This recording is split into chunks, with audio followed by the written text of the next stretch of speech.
Doumé, bonjour. La question que tout le monde se pose, c'est comment vous allez aborder ce déplacement très important du côté d'Amiens avec toute la dépense physique et mentale que vous avez eue au cours des derniers jours. Bon, on l'aborde de manière positive après deux très bons matchs à domicile, je dirais. Surtout en termes de mentalité, d'état d'esprit. Après, c'est sûr que c'est plus facile d'aborder des matchs comme Nice et l'ACA qu'un match comme Amiens, mais à l'heure actuelle, maintenant, ce qui va primer pour nous, c'est le championnat. On sait que on peut faire quelque chose de beau. Voilà, il va falloir mettre tous les ingrédients à Amiens pour ramener quelque chose de là-bas. En ce début de phase de retour, justement, vous avez beaucoup moins d'écart avec les playoffs qu'avec la zone rouge. Ça vous permet aussi de regarder les choses plus sereinement et de jouer plus libéré, c'est ça? Oui, c'est sûr. Après, moi, je ne vais pas vous cacher qu'avec l'effectif qu'on a, le travail qu'on fait, cette année, j'ai pas beaucoup regardé derrière. Cette année, je pense qu'on peut regarder devant. Tout en gardant cette mentalité et cet état d'esprit, on peut réussir à faire de très bonnes choses. Et j'espère que ça repartira de plus belle à Amiens et avec la réception de Pau et Metz derrière. À la sortie de ces trois matchs, on verra ce qu'on pourra faire. Malgré l'enchaînement des matchs, le match d'Amiens, c'est tout un tournant dans la saison, vous l'avez évoqué. Il y a ces deux matchs derrière qui s'enchaînent à domicile. Le Sporting peut peut-être aller s'offrir une belle fin de saison. Oui, oui, c'est sûr. Après, comme je vous dis, si à la sortie d'Amiens, on a un point, voire trois, j'espère trois, hein, je ne vais pas vous cacher, mais j'espère qu'on aura 3 points à la sortie d'Amiens. Et si derrière, on arrive à capitaliser avec deux résultats à domicile, je pense qu'on sera très très proche des playoffs et ce sera très positif pour nous et plus facile à aborder, je pense. Vous avez fait deux bons matchs à domicile, mais on n'oublie pas aussi le match à Grenoble, cette difficulté à voyager. Qu'est-ce qu'il faudrait corriger par rapport à ce qui a été fait à Grenoble? Je dirais pas qu'on a des difficultés à voyager. Après, vous savez, le Grenoble, retour de trêve, toujours assez compliqué. Enfin, il faut dire la vérité, c'est toujours assez compliqué. Après, derrière, on enchaîne sur 2 matchs où il y a la facilité de se mettre dedans aussi, même si, enfin, je comprendrais pas les joueurs qui me disent c'est compliqué à se mettre dedans à Grenoble parce que c'est notre gagne-pain, je dirais, c'est la vérité de tous les jours, c'est le championnat. Non, je pense que voilà, il va falloir repartir avec un état d'esprit revanchard parce que sur notre dernier match à l'extérieur, on n'a pas pris de points. Repartir avec un état d'esprit revanchard et une envie de faire bien les choses et de ramener 3 points. Alors, à titre plus personnel, avec cet enchaînement de deux matchs exigeants, match plein contre ACA et contre Nice, comment vous vous sentez physiquement? Parce que ça fait quelques semaines que vous êtes quand même bien revenu, mais là, c'était deux matchs très exigeants physiquement. Je ne vais pas vous cacher que le match contre la CA, vu la première mi-temps qu'on fait, il n'est pas non plus très très exigeant. On a regardé les stats, on est dans ce qu'on fait habituellement, mais bon, c'est sûr qu'il y a moins d'efforts en seconde mi-temps contre la CA. Nice, on est dans les stades habituels. Je pensais qu'on avait couru beaucoup beaucoup plus, mais au final, on est dans ce qu'on fait d'habitude. On a regardé les stats de moi et Gustave contre Nice, on est dans ce qu'on fait d'habitude. Peut-être un peu plus de sprint, mais bon, c'est voilà, je vous dis, moi personnellement, je me sens très bien. Je pense que ça se voit sur le terrain. J'espère que ça va continuer. Et voilà, je pense que je suis capable d'enchaîner 3 matchs d'affilée. Et on verra ce que fait le coach demain. Mais moi personnellement, je me sens très très bien. Vous êtes un coup avec Anthony, un coup avec Gustave. Il y a aussi une complémentarité dans ce groupe, défensivement. C'est sûr, je pense que chacun peut apporter sa pierre à l'édifice. Avec Ronca, la seule difficulté que peut avoir Ronca, c'est qu'il joue axe gauche. Moi, je ne vais pas vous cacher que quand je joue axe gauche, j'ai un peu plus de difficulté à être performant avec le ballon, je dirais, parce que défensivement, ça me pose zéro problème. Mais avec le ballon, j'ai beaucoup plus de difficultés. Mais bon, je pense que depuis que je suis revenu, j'ai pas eu de gros soucis sur ça. Voilà, je pense qu'il va falloir. De toute façon, tout le monde va apporter quelque chose à ce groupe. On le voit depuis le début de saison. Tout le monde est concerné. Quand on voit le petit Maxime Blé qui était pas prévu avec nous, on voit ces deux rentrées, elles sont plus que positives. Voilà. La force de ce groupe, c'est d'avoir un effectif de qualité et beaucoup de joueurs qui sont prêts à répondre présent. On parle beaucoup de la fatigue physique depuis le début, mais le notamment insiste aussi sur la fatigue mentale, la fatigue émotionnelle. Il y a eu un sacré ascenseur émotionnel, le derby face à la CA, cette rencontre face à Nice avec la déception qui va avec. Justement, mentalement, comment vous êtes après ces deux matchs? Personnellement, je suis bien parce que je sais qu'on a fait des choses très très bonnes, que ce soit sur la CA où on a dominé ce derby assez facilement.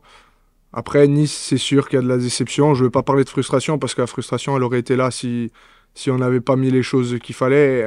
Je pense qu'à la sortie de ce match, quand on voit le stade nous acclamer, on peut être fier de nous, de ce qu'on a fait. Mais par contre, comme je vous dis, je pense qu'il faut se servir de ces 2 matchs pour ramener quelque chose d'Amiens et pas faire moins. Moi, j'estime que quand on sort de 2 matchs comme ça, où on a une mentalité, un état d'esprit exceptionnel, je pense qu'il faut se servir de ça et les mettre dans tous les matchs comme ça. C'est par les blessés, donc toujours Guevara qui a recommencé à courir, qui a retouché un peu le ballon.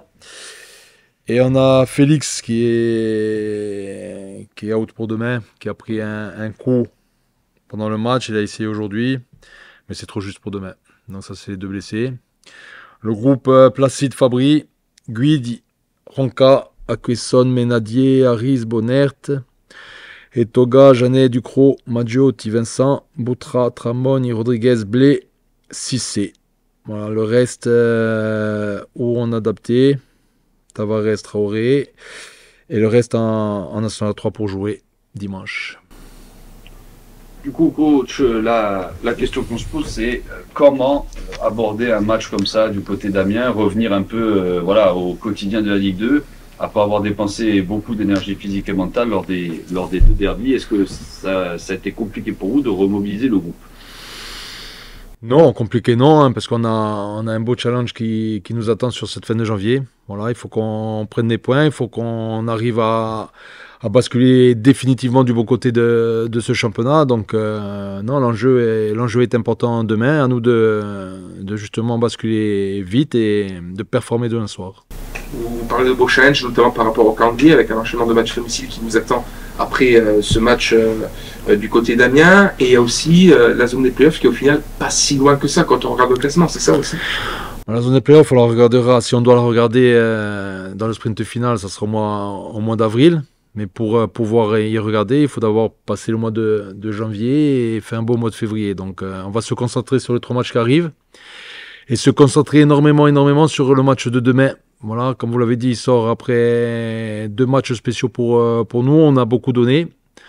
Maintenant, on va voir si le groupe du Sporting Club de Bastia est capable de répondre présent dès demain à Amiens. Ça fera un 3e match consécutif contre des équipes en crise pour éviter de tomber dans la facilité, tomber dans l'euphorie. En crise, ils sortent d'un match vraiment consistant contre le PFC Amiens. Ouais. Après, c'est pas notre spécialité hein, de jouer ces équipes-là, mais non, ça reste une équipe très solide de Ligue 2, avec un effectif de qualité. Et encore une fois, il reste sur une performance très intéressante à Paris la semaine dernière. Parler de consistance, quel mot on trouve pour retrouver ce genre d'intensité que l'on a mis contre la CA et contre Nice? Parce qu'on a l'impression que c'est surtout le mental, c'est les automatismes qui sont arrivés d'un coup. Là. Non, c'est méchant, les automatismes arrivent d'un coup, c'est méchant. Non, on faisait des choses avant. Hein. Comme j'ai dit après le match de Nice, la CA on a été efficace sur notre mi-temps, consistant et efficace. C'est ce qui nous a manqué sur certains matchs. Après, les mots sur les 2 jours qui viennent s'écouler, c'était surtout de la récupération bien récupérée, et mentalement se reconnecter à cette fin de championnat, parce que ça va arriver très vite. Hein. Il reste 3 mois et demi, ça arrive vite. Et on a besoin vraiment sur les 3 matchs qui arrivent de basculer définitivement du bon côté. Voilà, c'est notre ambition en tout cas. Vous parlez beaucoup de la récupération physique, de la récupération mentale et émotionnelle depuis le début de saison, mais là il y a eu un sacré ascenseur émotionnel, la CA, Nice. Comment on récupère justement de ces émotions et mentalement après ces 2 rencontres pour se reconcentrer sur ce match d'Amiens? Il faut essayer de faire le vide, d'évacuer la déception de Nice, d'évacuer l'excitation de la CA. Après, j'en avais déjà parlé, mais c'est ce qui fait aussi le niveau d'un joueur, ça. Cette capacité à pouvoir enchaîner tous les 3 jours, cette capacité à se remettre en question dès le prochain match. C'est ce qui fait qu'il y en a qui jouent avec des qualités footballistiques, certes, mais à un très haut niveau, parce que mentalement, ils sont capables de le faire. Là, on fait 3 matchs en 7 jours. C'est lourd. Déjà, c'est lourd si on en fait en championnat. Mais là, ACA à la maison, Nice à la maison, C'est sûr, hein, ça nous a impacté, mais j'ai vraiment l'ambition et le discours, c'était vraiment que c'était important pour nous de répondre présent demain. Très, très important de répondre présent. Et donc, on le vit comme un troisième défi de la semaine. Voilà, pas moins important que les 2 premiers. Au contraire, plus, parce que ça doit nous projeter sur des belles perspectives sur ce mois de janvier. Alors, coach, côté organisation, placement du groupe, est-ce que dans la vision globale du groupe, je ne parle pas forcément individuellement, mais collectivement, est-ce que vous avez une vision différente depuis le début de saison quant à l'objectif, que ce soit milieu offensif et défense au milieu offensif, en termes de placement et des joueurs, des placements des joueurs?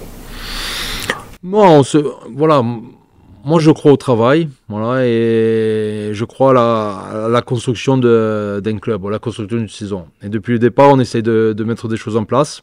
Voilà, je trouve qu'encore une fois, on avance. Après, demain, ça sera un test.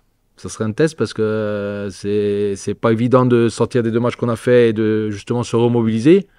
Mais on a cette ambition-là. Voilà, il faut pas se cacher. Il faut montrer qu'on a grandi. Voilà, demain, il faut montrer qu'on a grandi. N'a pas vocation à évoluer ou changer, c'est ça que je voulais dire en gros. Sur la durée ? Oui, pas sur la durée, mais globalement, l'avancée du groupe. Non. Je dis une bêtise, je dis une bêtise. Par exemple. Non. Notre système aujourd'hui, il est établi. On est en 4-2-3-1 ou en 4-3-3. Peut-être qu'à un moment donné, il nous faudra 3 défenseurs centraux sur certains matchs. Voilà, on est fermé à rien, mais à 80% de notre saison, on l'a fait dans ce système-là. Après, les animations diffèrent, voilà, tout le temps, parce qu'on ne défend pas de la même façon selon l'animation offensive de l'adversaire. Mais non, je trouve qu'on a quand même quelques acquis maintenant. Aujourd'hui, il faut avoir les acquis sur la durée et être justement consistant sur la durée. C'est ce qui peut nous manquer, c'est ce qui fait qu'à un moment donné, on était un peu jeune dans ce championnat. Pas tant au niveau de l'âge, mais au niveau du vécu. Vous prenez le match contre, je réfléchissais à ça hier, là, le match contre Nice, il y a des garçons qui n'ont jamais vécu ce genre de match. Au-delà de jouer une Ligue 1, l'environnement. Tom Ménadier, il n'a jamais vécu. On va pas les prendre Zakaris, il n'a jamais vécu. Gustave Acquisson, il n'a jamais vécu. Doumé, il l'a un peu vécu, mais pas tant que ça. Quel joueur de chez nous a vécu une atmosphère comme contre Nice et une opposition contre Nice? Personne. Donc ça doit nous faire grandir. Et j'attends ce que j'ai senti contre la CA. Mais il faut que je le sente sur 10 matchs. Voilà, plus de maturité collective. Est-ce que vous seriez tenté de procéder à un peu plus de changement? Vous n'avez pas beaucoup changé vos joueurs de champ entre les 2 matchs d'Ajaccio et de Nice. Là, peut-être qu'avec la fatigue, est-ce que c'est pas l'occasion de compter aussi peut-être sur ceux qui n'ont pas eu beaucoup de temps de jeu pendant ces 2 matchs pour un peu les relancer, les challenger aussi, pour qu'ils aient un peu leur épingle à tirer du jeu? Je réfléchis pas par rapport aux joueurs là. Je réfléchis par rapport à la capacité à gagner ce match-là. Et effectivement, la notion de fraîcheur peut être importante. Donc c'est un équilibre à trouver entre ce qu'on a vécu ensemble sur les derniers matchs en termes collectifs et l'état de fatigue de chacun. Voilà, il y aura des changements demain. Après, à quel pourcentage, vous le verrez demain, mais ça rentre en réflexion. Doumé nous a dit que sur les stats physiques, il n'y avait pas eu énormément de différence sur le match Nice que sur un match de Ligue 2. Est-ce que ça vous a surpris au final? Non, parce que sur ce qu'on fait athlétiquement depuis le début, on est très très haut, nous.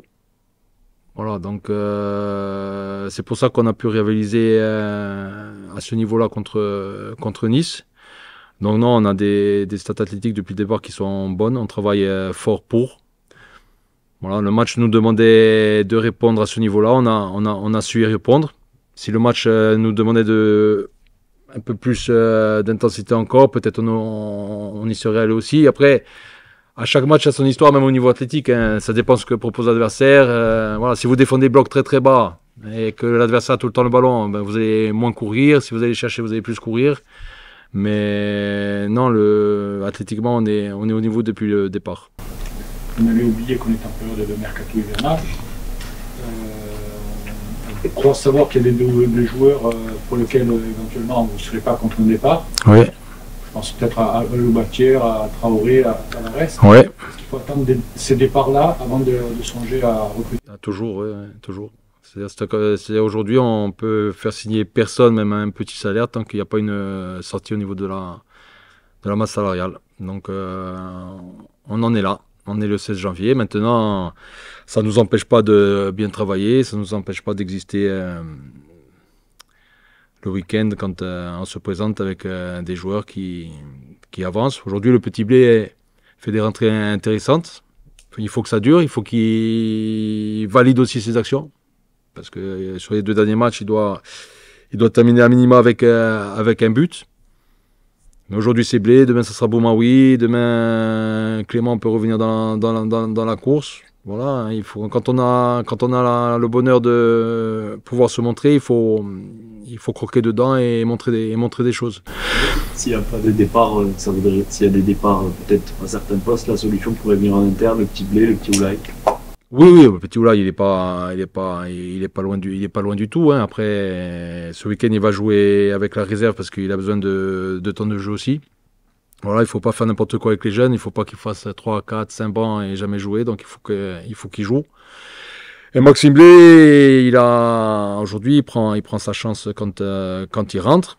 Même si pour un attaquant, ce qui est important aussi, c'est de marquer. On ne peut pas se contenter de ces rentrées-là. Maintenant, s'il y a un départ ou Traoré, ou Tavares, ou Matteo, voilà, on recrutera que un attaquant. Enfin, c'est dans le domaine offensif qu'on recrutera. On ne comblera pas derrière. La semaine dernière, on avait évoqué le possible départ de Grégoire autour de Julien Maggiotti. Est-ce qu'au-delà de son cas, vous êtes déjà conditionné au possible départ d'un joueur important de votre effectif pour des raisons financières? On pense par exemple à des Joustin Janet, à des Tom Méladier qui sont des valeurs marchandes. Est-ce que vous êtes conditionné à la possibilité d'un départ? Non. Non, conditionné, non. Après, le jour où ça arrive, si ça doit arriver, c'est pas notre volonté. Hein. Si ça doit arriver, on verra si on a ce qu'il faut en interne. Et sinon, la cellule de recrutement travaille. On a des profils sur tous les postes aujourd'hui pour une éventualité comme celle-ci. Mais aujourd'hui, non, je me conditionne pas. Non, je me conditionne pas.